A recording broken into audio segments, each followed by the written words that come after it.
우리가 살다 보면은 재확인이라는 것이 필요할 때가 있습니다.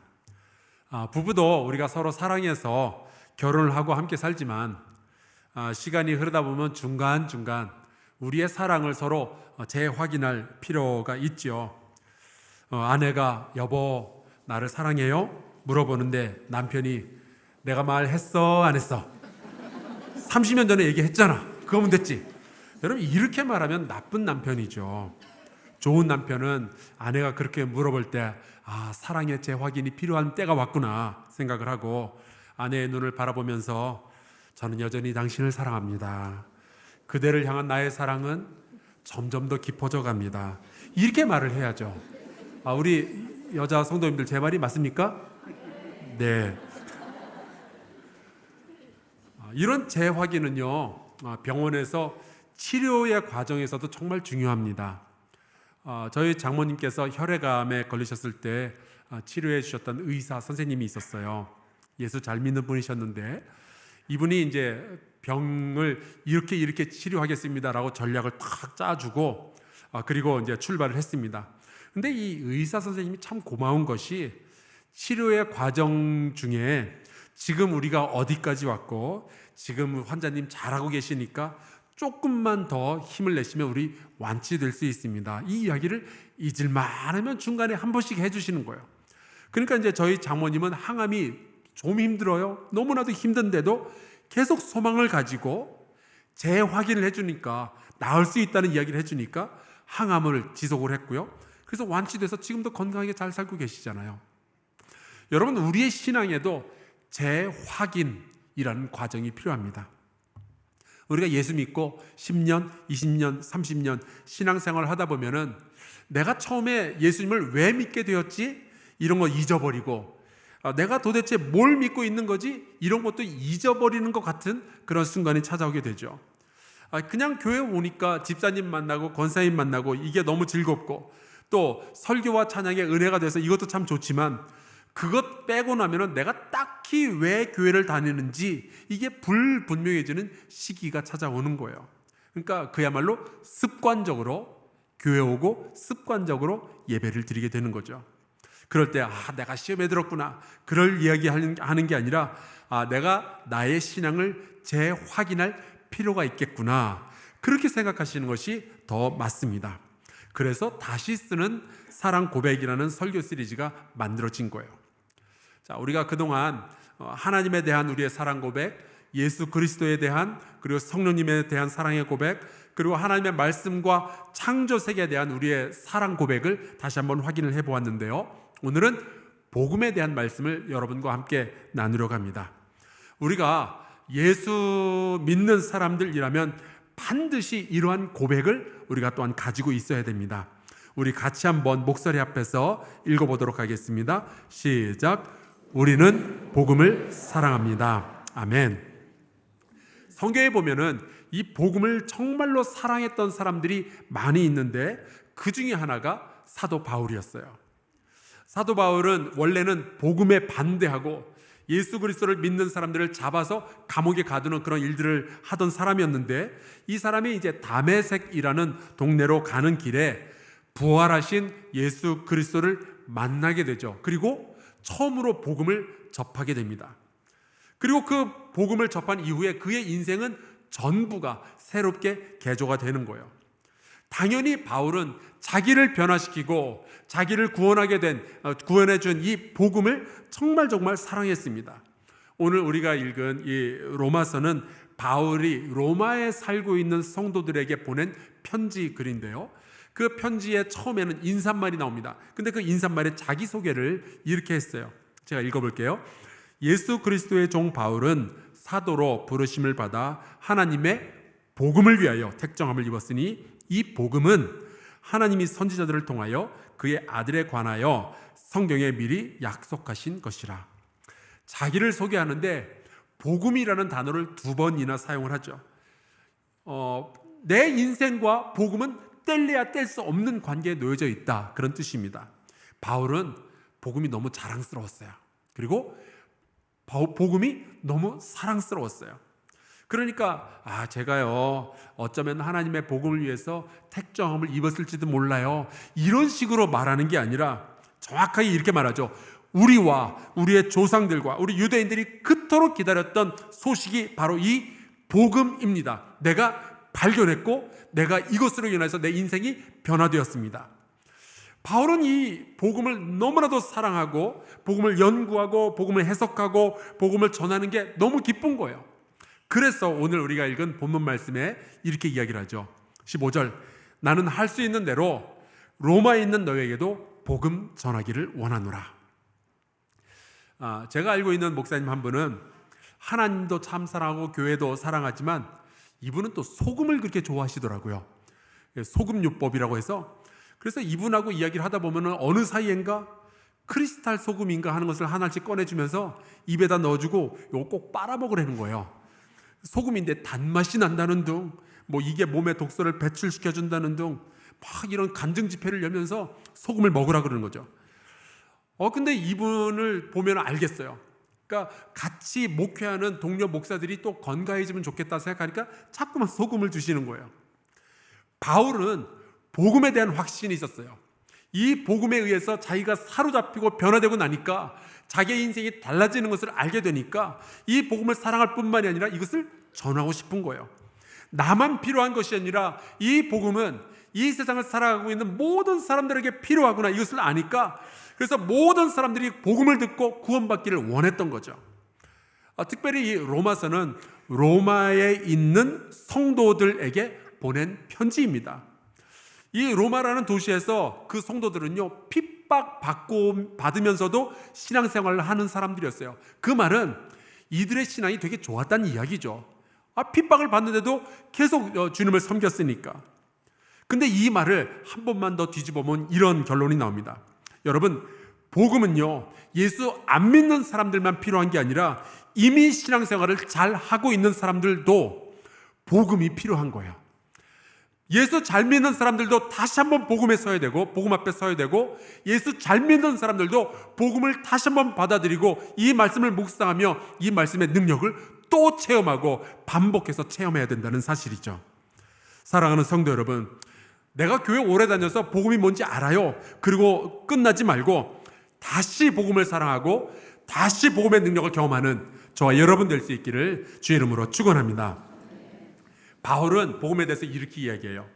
내가 복음을 부끄러워하지 아니하노니 이 복음은 모든 믿는 자에게 구원을 주시는 하나님의 능력이 됨이라. 먼저는 유대인에게요, 그리고 헬라인에게로다. 사실은 바울이 이 복음을 유대인이나 혹은 헬라인에게 전하면요 욕을 바가지로 먹었어요. 하나님이 우리를 사랑하셔서 예수를 보내어 주셨고 우리에게 천국 복음을 전하시고 예수께서 십자가에 달려 죽으심으로 우리는 죄의 용서함을 받고 이제 구원을 얻게 되었습니다. 당신들이 기다리던 메시아가 바로 이 예수 그리스도이십니다. 이분을 믿으면 우리가 구원을 얻습니다. 이 말을 전하면 유대인들도 헬라인들도 웃긴다고, 당신 미친 거 아니냐고 그랬었던 거죠. 근데 바울은 그런 이야기를 듣는데도 부끄럽지가 않은 거예요. 당당한 거예요. 왜냐하면 자기가 경험을 했으니까. 이 복음을 못 믿는 것은 너희들 문제지 복음의 문제가 아니라는 거예요. 복음은 잘못된 게 하나도 없고 니들의 죄악 가운데서 눈을 뜨고 다시 한번 이 복음을 봐야 된다라고 이야기를 하는 거죠. 그래서 고린도전서 1장에 보면은 사도 바울이 이렇게 썼습니다. 십자가의 도가 멸망하는 자들에게는 미련한 것이요 구원을 받는 우리에게는 하나님의 능력이라. 사랑하는 성도 여러분, 복음이 하나님의 능력임을 믿으십니까? 그러면 여러분은 구원받는 사람들인 거예요. 근데 복음을 들어도 말도 안 된다고, 이건 미련한 소리라고 이야기하신다면 어쩌면 여러분의 운명은 멸망으로 가고 있을지도 몰라요. 그 말은 이 복음이 선포되고 이 복음이 하나님의 능력으로서 우리 가운데 나타나게 되면은 우리의 인생 가운데서, 우리의 마음속에서, 우리의 가정, 이 나라에는 변화가 일어나게 된다는 거죠. 그게 하나님의 능력 아니겠습니까? 바울이 변했던 것처럼요. 사도행전에서도 보면은 수많은 사람들이 이 복음을 접하게 되었을 때 그들의 인생이 다 바뀌었다고요. 그러니까 여러분, 우리는 나쁜 소식으로 가득 차 있는 이 세상에서 살고 있지만 성경이 들려주는 이 좋은 소식, 복음을 사랑하는 사람들 되시기를 주의 이름으로 축원합니다. 그런데 복음이 뭐예요? 이 질문을 받으면 다들 당황합니다. 마치 사랑이 뭐예요? 사랑이 뭔지는 아는데 딱히 또 설명하려면은 또 적당한 말이 생각이 잘 안 나요. 여러분, 복음이 뭐냐라고 물어봤을 때 우리가 당황하지 말고 이 이야기를 좀 정리를 해봤으면 좋겠습니다. 복음의 사전적인 의미는 좋은 소식이에요. 복된 소식. 들으면 기쁜 소식. 들으면은 너무 감사한 소식, 감동이 되는 소식이죠. 이 복음을 헬라어로 하면은 유앙겔리온이라고 하는데요. 유는 좋다라는 뜻이고 앙겔리온은 소식이라는 뜻입니다. 그래서 이 소식을 전하는 사람을 천사, 엔젤이라고 하는데 엔젤이죠. 앙겔리온에서 온 단어예요. 그래서 이걸 영어로 바꾸면은 good news라고 하죠. 좋은 소식. 이게 또 한국말로 오면은 복음이 되는 겁니다. 제가 이 헬라어 유앙겔리온에 대해서 조사를 하면서 아주 재미있는 사실을 하나 발견했어요. 제가 이제 학술 논문을 쓸 때 자주 사용하는 TLG라는 데이터베이스가 있습니다. Thesaurus Linguae Graecia라는 건데 이게 원래는 책으로만 옛날에는 출판되고 있었는데 어느 날 이제 컴퓨터와 인터넷 기술이 좋아지면서 고대에 쓰여진 헬라어 모든 문서를 전부 컴퓨터로 검색할 수 있게 데이터베이스로 만들어 놓은 거예요. 그래서 제가 호기심에 기원전 8세기부터 시작해서 복음서가 쓰여지기까지 쓰여지던 1세기까지 약 800년의 기간 동안에 이 복음이라는 단어가 세속 문서에서는 몇 번이나 나오나 제가 조사를 해봤는데 17번 쓰여졌더라고요. 딱 17번.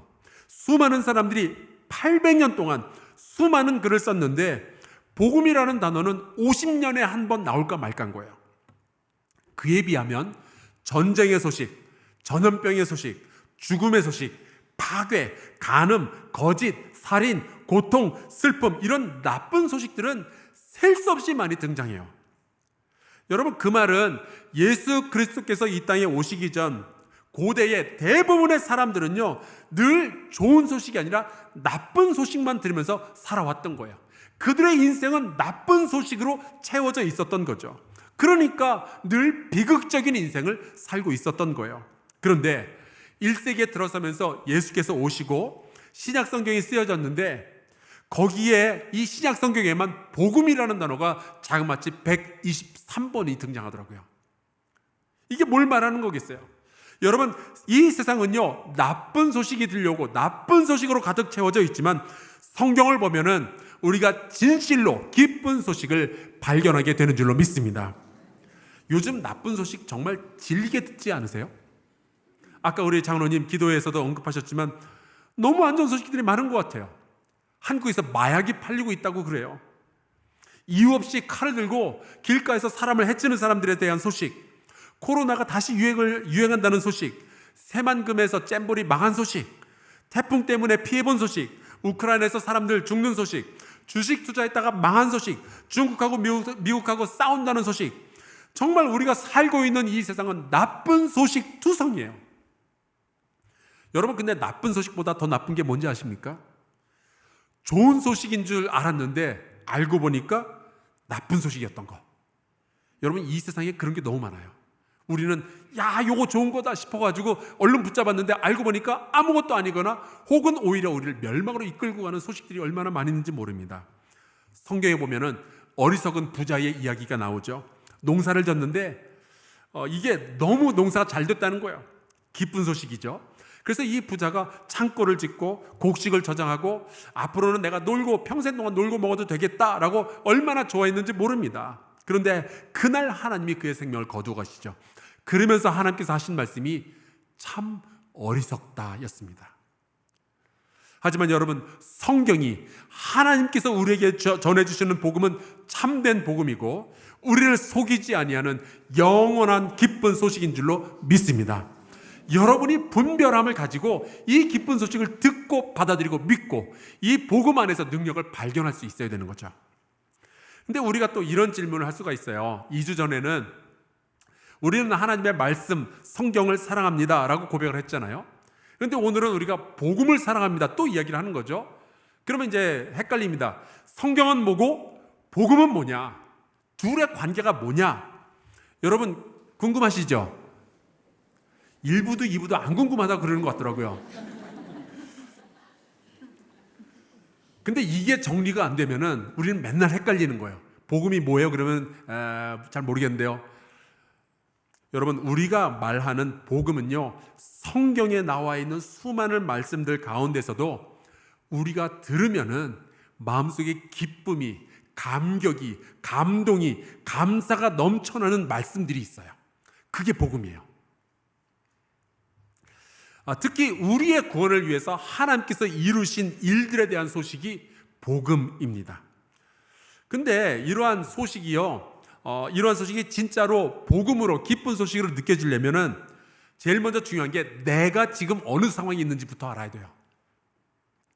예를 들어서 찬바람이 펑펑 나오는 에어컨을 새로 샀어요. 여러분, 이거 기쁜 소식이잖아요. 근데 우리 집은 남극에 있어요. 그럼 이게 기쁜 소식이에요? 똑같은 소식인데 내가 어느 상황에 있느냐에 따라서 이게 완전히 달라질 수 있습니다. 근데 내 집이 열대지방에 있다? 그러면 시원한 바람 펑펑 나오는 에어컨은 복음이죠. 제가 군대 시절에 경험한 게 있어요. 제가 군대에서 소방병으로 일을 했었는데 내무부가 주관하는 소방훈련에 제가 이제 참여를 했습니다. 근데 거기에서 이제 소방훈련 끝나고 시험을 봤는데 제가 자그마치 전체 1등을 했지 뭐예요. 저도 놀랐어요. 그래서 이제 부대로 복귀한 다음에 그 육군본부장이 별 하나 장군님이었는데 그분 앞에 가서 제가 신고하고 3박 4일짜리 포상 휴가를 받았습니다. 여러분, 군인에게 있어서 3박 4일 휴가는요, 복음이에요. 그런데 이 3박 4일 포상 휴가를 제 15일짜리 정기 휴가 안에다 집어넣어 놓은 거예요. 나는 이미 휴가 중인데. 나쁜 놈들. 똑같은 소식이지만 내가 어느 상황에 있느냐에 따라서 완전히 달라질 수 있는 거예요. 복음이 복음으로 느껴지려면 우리가 얼마나 기가 막힌 수렁에 빠져 있는지를 알아야 됩니다. 그래서 우리에게 성경이 필요한 거예요. 이사야서에 보면 이런 말씀이 있어요. 좋은 소식을 전하며 평화를 공포하며 복된 좋은 소식을 가져오며 구원을 공포하며 시온을 향하여 이르기를 내 하나님이 통치하신다 하는 자의 산을 넘는 발이 어찌 그리 아름다운가. 이사야서는 물론 이제 히브리어로 쓰여진 성경이지만 이 구약 성경을 헬라어로 번역해 놓은 게 있거든요. 그것을 우리가 셉투아진트 혹은 70인역이라고 이름을 붙였어요. 근데 거기에 보면 이 좋은 소식, 복된 좋은 소식이 바로 유앙겔리온, 복음이라고 번역이 되어 있습니다. 그런데 그 복음의 구체적인 내용이 뭐냐? 내 하나님이 통치하신다, 이건 거예요. 근데 이게 왜 그렇게 기쁠까? 이게 왜 복음일까? 이사야 시대를 보면은요, 그 시대는 바벨론이라는 거대한 제국이 통치하고 있는 것처럼 보였었거든요. 모든 사람들이 그렇게 생각을 했었어요. 잔인한 이 바벨론의 군대가 쳐들어와서 백성들을 죽이고 간음하고 왕의 눈을 뽑아버리고 모든 집들을 다 불태우니까 이 바벨론이 다스리는 한 우리에게는 소망이 없구나. 다들 그렇게 생각하고 있었거든요. 이제는 우리가 망했구나. 다 그렇게 생각을 했어요. 그런데 이사야가 전하는 소식이 이겁니다. 아니다. 지금은 우리가 지은 죄 때문에 이런 고통을 받고 있지만 여전히 하나님이 통치하신다는 이 사실을 잊지 말아라. 여러분, 멸망을 앞두고 있는 이 백성에게는 하나님이 통치하신다는 이 소식이 얼마나 기쁨의 소식이 되었는지 몰라요. 지금은 우리가 멸망의 자리에 비록 서 있지만 하나님이 여전히 세상을 통치하시며 언젠가 그리스도께서 오시고 물이 바다를 덮음같이 여호와를 아는 지식이 세상에 충만할 때가 올 것이다. 이사야가 그렇게 선포를 한 거예요. 여전히 하나님이 통치하고 계시기 때문에 그리스도께서 이 땅에 오시면은 마음이 상한 자를 고치며 포로된 자에게 자유를, 갇힌 자에게 노임을 선포하게 될 것이다. 여러분, 이것이 멸망을 앞둔 백성에게는 얼마나 기쁨의 복된 좋은 소식이었는지 몰라요. 물론 이사야서는 이스라엘 백성이 죄를 지은 것, 우상 숭배를 한 것과 하나님을 반역한 것과 그들이 지은 모든 죄 때문에 멸망을 앞두게 되었다는 아주 무서운 이야기를 전하고 있죠.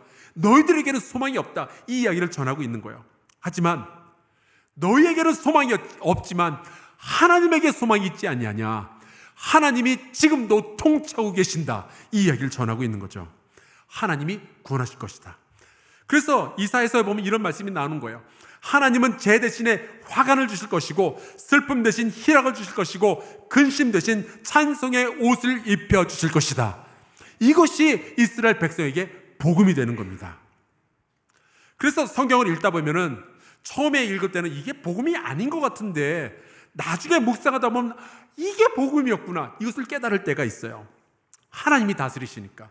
예를 들어서 시편에 보면은 여러분 깜짝 놀랄 만한 것은 시편이 150개나 되는데 그 중에 많은 숫자가 불평의 시예요. 얼마나 탄식을 하며 슬퍼하면서 시를 썼는지 몰라요. 뭐 왜 나를 버리셨냐고 그리고 언제까지 우리가 이 고통을 견뎌야 되냐고 막 불평하고 심지어 시편을 보면 이런 구절도 나와 있어요. 109편. 그의 자녀들은 유리하며 구걸하고 그들의 황폐한 집을 떠나 빌어먹게 하소서. 성경에 이런 글이 있는지 아셨어요, 여러분?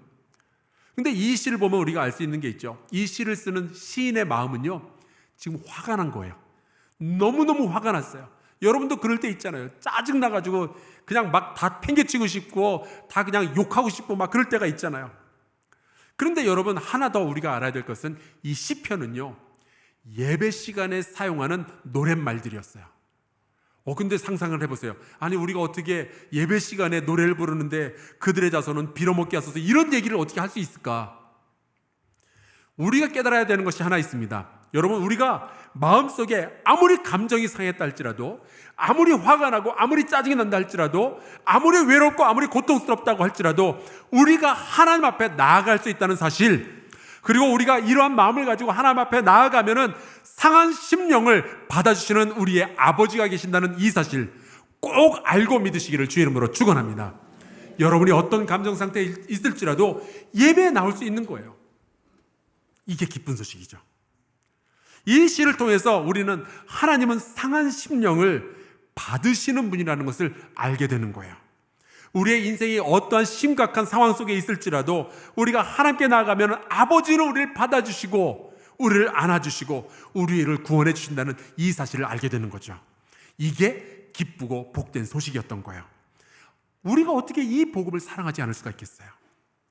성경은 분명히 우리가 어떠한 죄를 지었고 어떠한 실패를 했고 그래서 우리가 어떤 결과를 받아들게 되는지를 분명하게 말하고 있어요. 로마서 3장에 보면 이런 말씀이 나오죠. 그러면 어떠하냐? 우리는 나으냐? 결코 아니라 유대인이나 헬라인이나 다 죄 아래에 있다고 우리가 이미 선언하였느니라. 기록된 바 의인은 없나니 하나도 없으며 깨닫는 자도 없고 하나님을 찾는 자도 없고 다 치우쳐 함께 무익하게 되고 선을 행하는 자는 없나니 하나도 없도다. 의인은 없나니 하나도 없도다. 우리 양옆에 계신 분들 잠깐 얼굴 보면서 눈으로 인사만 좀 해주시겠어요?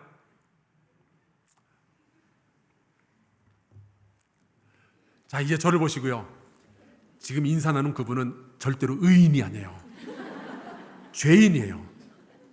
그리고 죄를 졌기 때문에 우리는 멸망으로 가는 사람들인 거예요. 이게 우리 상황이에요.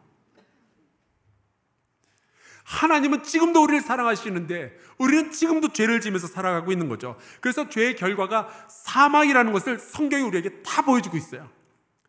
이건 절대로 기쁜 소식 아닙니다. 우린 멸망하는데 뭐가 기뻐요? 그런데 그래서 우리의 운명은 죄가 결정할 것이냐? 그게 아니라는 거예요. 우리는 결국 멸망하고 끝날 것이냐? 아니라는 거죠. 하나님이 우리를 사랑하시는데 그 하나님이 지금도 우리의 인생 가운데 들어오셔서 우리를 통치하신다는 이 사실이 우리에겐 복음이 되는 거예요. 이 하나님의 통치가 가장 명확하게 드러난 역사적 사건이 바로 예수 그리스도께서 이 땅에 오신 거죠. 하나님이 인간의 몸을 입고 이 땅에 오시고 나의 죄를, 여러분의 죄를 대신해서 십자가에 달려 죽으신 거예요. 하나님은 우리를 마귀의 권세에 빼앗겨서 멸망으로 가게 내버려 두시는 분이 아니라 우리를 위해서 우리를 끌어안고 나 대신에 죽기까지 하시는 하나님이신 거죠. 이것을 믿고 따르면 우리는 멸망하는 백성이 아니라 구원받는 하나님의 자녀가 되는 거예요. 우리가 지은 죄의 높이보다는 하나님의 은혜의 깊이가 훨씬 더 깊다는 거예요. 우리의 죄와 하나님의 은혜가 만나면 우리의 죄는 보이지도 않는 거예요. 왜냐하면 다 용서받게 되니까. 예수 그리스도의 보혈의 피로 다 덮이게 되니까. 이게 복음인 겁니다. 우리가 악하고 멸망받아야 되기 때문에 예수 그리스도의 복음이 더욱 소중한 거예요. 그래서 오늘 말씀에 보면 이런 구절이 나오죠. 복음에는 하나님의 의가 나타나서 믿음으로 믿음에 이르게 하나니 기록된 바 오직 의인은 믿음으로 말미암아 살리라 함과 같으니라. 우리가 뭔가 큰 공을 세워야만 하나님의 백성이 되는 것이 아니라, 우리가 죄를 하나도 짓지 말아야 구원을 받는 것이 아니라 예수 그리스도를 믿음으로 구원을 받는다는 거죠. 이게 은혜고 이게 복음인 거예요. 우리가 스스로를 구원할 방법이 하나도 없다는 것을 알게 되니까 그제서야 예수 그리스도께서 이 땅에 나를 위해서 오신 것이 너무 고마운 거고 너무 감사한 거죠. 이게 너무 기쁜 소식이 되는 거고 이게 복음이 되는 거예요. 여러분, 누가 여러분에게 물어볼지도 몰라요. 복음이 뭐예요? 그럼 여러분 당당하게 말씀하시기 바랍니다. 예수 그리스도의 모든 이야기가 복음입니다. 그래서 우리는 복음이 들려주는 이야기를 사랑하고 있는 거예요. 신약성경에 보면은 복음서가 4개가 나오죠. 마태, 마가, 누가, 요한. 이 4개의 복음서는요, 같은 듯 다른 이야기들을 담고 있지만 공통적으로 다 예수님에 대한 이야기예요. 교회는 왜 이 4사람의 이야기를 복음서라는 이름을 붙여놨을까요? 바로 이 땅에 오신 하나님의 아들 예수 그리스도, 그분의 삶과 그분의 가르침과 그분의 죽음과 그분의 부활이 하나님이 우리에게 전해주시는 복되고 기쁜 소식이라는 것을 알기 때문에 그런 거죠. 우리가 죄 때문에 다 멸망하고 끝날 것 같지만 하나님이 여전히 통치하고 계시고 그 하나님이 여전히 우리를 구원하신다는 것이 예수 그리스도를 통해서 우리에게 보여지기 때문에 예수님의 이야기가 곧 복음이 되는 거예요.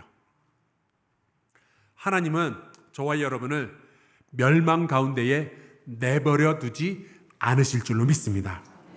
우리를 사탄의 권세와 두려움에서 해방시켜 주시는 줄로 믿습니다.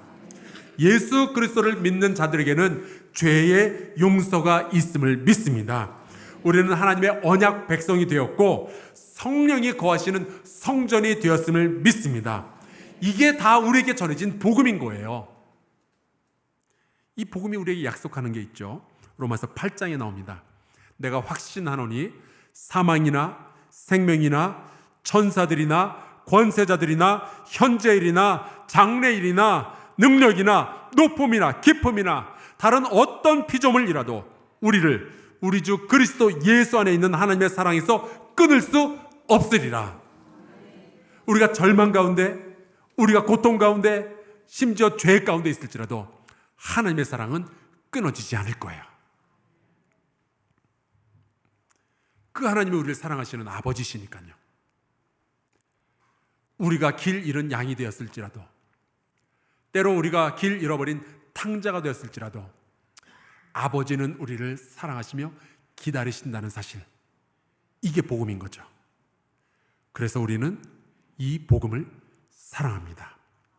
이 복음이 가져다준 확신을 사랑하고 이 복음이 이 세상 가운데서 일으키는 변화를 사랑합니다.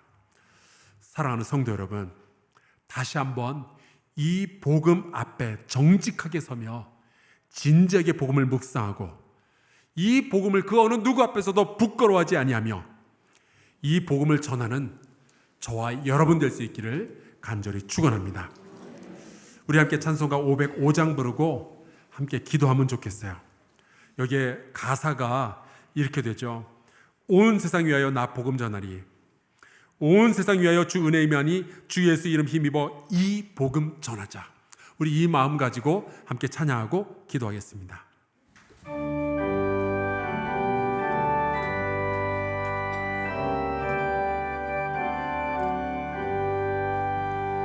온 세상 위하여 나 복음 전하리. 만 백성 모두 나와서 주 말씀 들으라. 죄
동성으로 기도할까요? 주님, 우리가 복음을 더 사랑하게 하여 주옵소서. 이 복음이 전하는 이야기와 복음의 능력을 더 깨달아 알게 하여 주옵소서.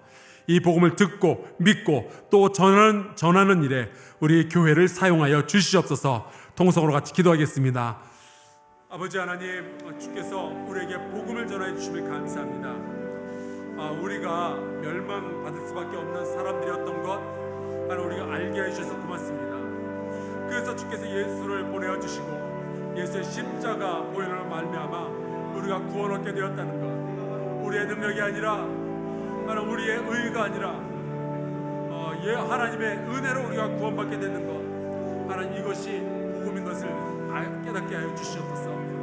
그리고 이 복음이 하나님, 우리의 하나님의 능력이 되어서 우리의 삶과 이 세상을 변화시키기를 소원합니다. 하나님, 우리가 이 복음을 자랑스럽게 여기며 이 복음을 더 많은 이들에게 전하는 우리 모두가 될 수 있도록 아버지 역사하여 주시옵소서. 하나님, 감사합니다.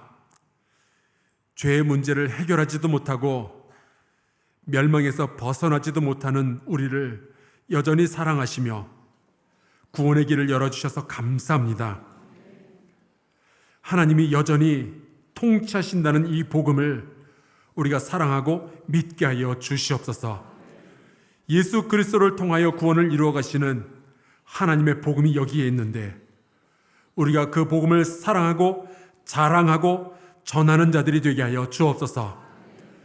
선교하는 교회의 성도로서 이 복음의 은혜로움과 풍성함을 경험하게 하여 주시고 우리도 사도 바울처럼 전할 말을 가지게 하여 주시옵소서. 예수 그리스도의 이름으로 기도하옵나이다. 아멘.